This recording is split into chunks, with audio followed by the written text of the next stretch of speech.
আজ 11 মার্চ সোমবার। Orak today update পেজে আপনাদের সকলকে জানাই স্বাগত। ভিডিওটি দেখার সাথে সাথে লাইক কমেন্টের পাশাপাশি শেয়ার করে অন্যকে দেখার সুযোগ করে দিবেন। একসাথে 4 জন জাতির মেরুদণ্ডকে বিদায় সংবর্ধনা দেওয়া হয়। বিদায় সংবর্ধনাটি অনুষ্ঠিত হয় 11 মার্চ সোমবার কালীনগর ক্লাস্টারের 289 নং পোলারপাড় এলপি স্কুলে। সবার শুরুতেই হাইলাকান্দি শিক্ষা বিভাগের ডিআই নুরুল হক মাজার ভূঁইয়ার মৃত্যুতে গভীর শোক প্রকাশ করে 2 মিনিট নীরবতা পালন করা হয়। এদিন হাইলাকান্দি জেলার শিক্ষা বিভাগের বিভিন্ন দায়িত্বপ্রাপ্ত আধিকারিক সহ শিক্ষক শিক্ষয়িত্রীরা একসাথে মিলিত হয়ে 4 জন বিদায়ী শিক্ষক শিক্ষয়িত্রীদেরকে বিদায়ী সংবর্ধনা প্রদান করেন।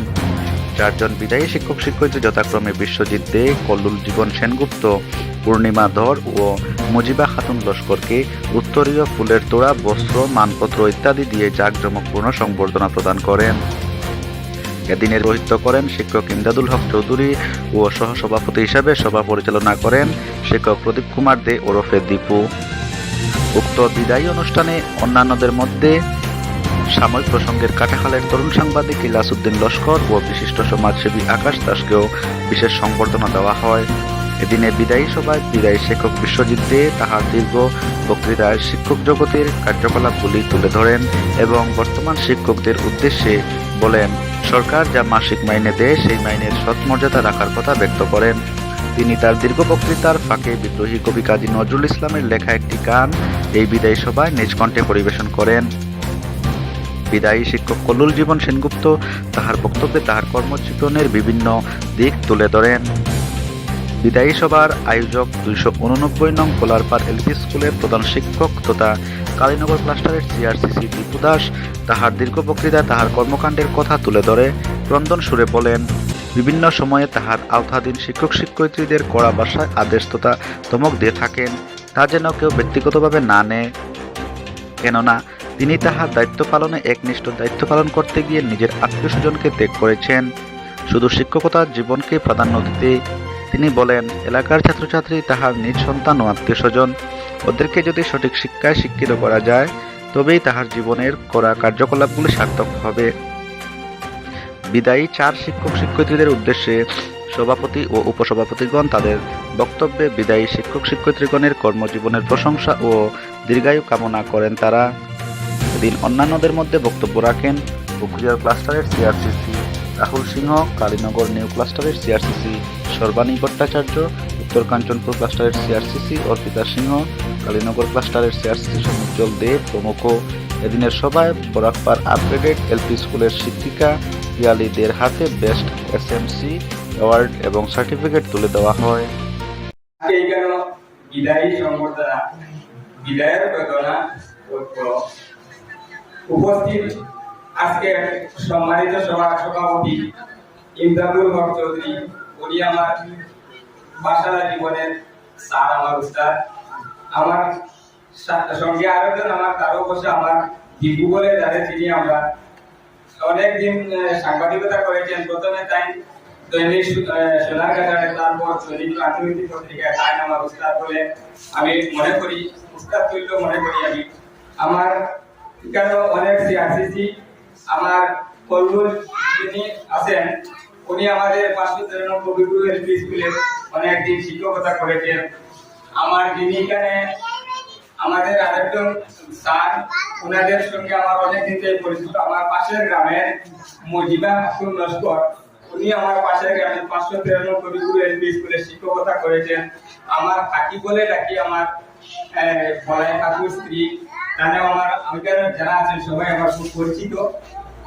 আমি এখানে আপনারা এই আজকের এই প্রোগ্রাম দেখে আমি খুব আনন্দিত।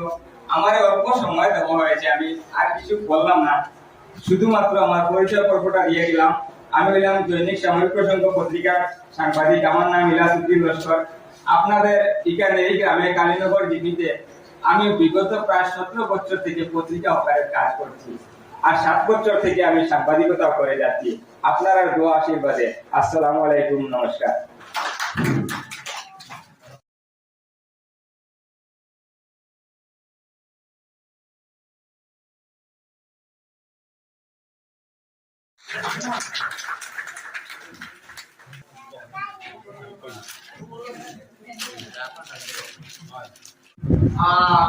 আরেকটি কথা, আমার এক সাংবাদিক ভাই বললেন যে আমি না আমাকে মানে আমি যে কবিগুলি শিখেছিলাম উনি নাকি পাশেই ছিলেন, আমি তো ভুলেই গেছি।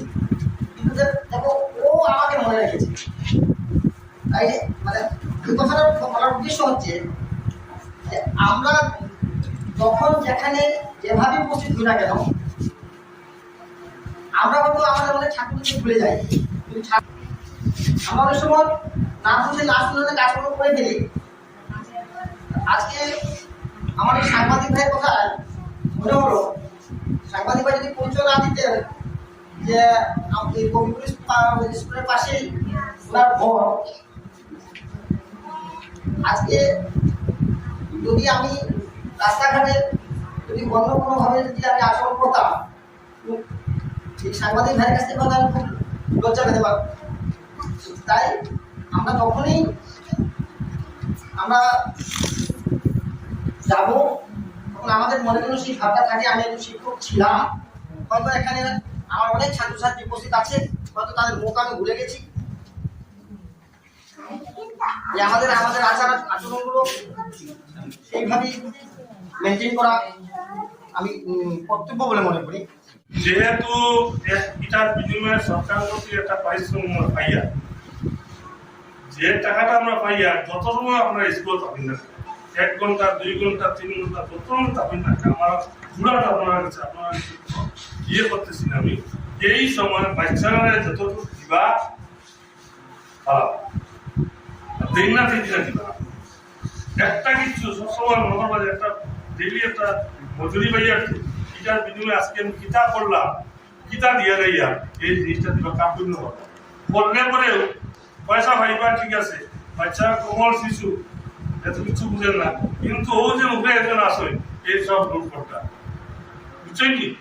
এখন সপ্তাহে করিয়া পয়সা পাইবা খাইবা, এতে এমন বেমার হইব, খালি এইমস মেডিকেল কলেজ বেলুর সমস্ত কিছু হইতে না, বুঝছেন কি। যাই হোক ইয়েটা শেষ হয়েছে। আর যদি মধ্যে যদি কোনো আমার অন্তর্গত কোনো সাহিত্য সহানুভূতির প্রয়োজন হয়, আপনারা আমার কিভাবে দিবা ফলো করবা। আর আমি সাহিত্য হচ্ছে সবসময় সব সময় আপনারা সার্বিক বই প্রতি খেয়াল রাখবেন, এটা আঠিয়ার বুঝছেন নি, ইনক্রিমেন্ট উঠলো কিনা, কোনো ট্রান্সফার আইলো কিনা, কতটা ডিভাইস পাইছে, এই সমস্ত উদ্যোগ কিনা আরেকজনকে দিলানি আগে দেখে দিলেই এখন ভুল লেখলো না শুদ্ধ লেখলো, এখানে কিন্তু আমরা চাষাই করবো। প্রত্যেকটা পেজের অর্ডার মোতাবেক আপনার ডকুমেন্ট গুলা অরিজিনাল আছে কিনা পাইলো, এটা আপনারা খেয়াল করবার নাইলে আমি তো মনে নেই কোনোদিন স্মরণ করবো।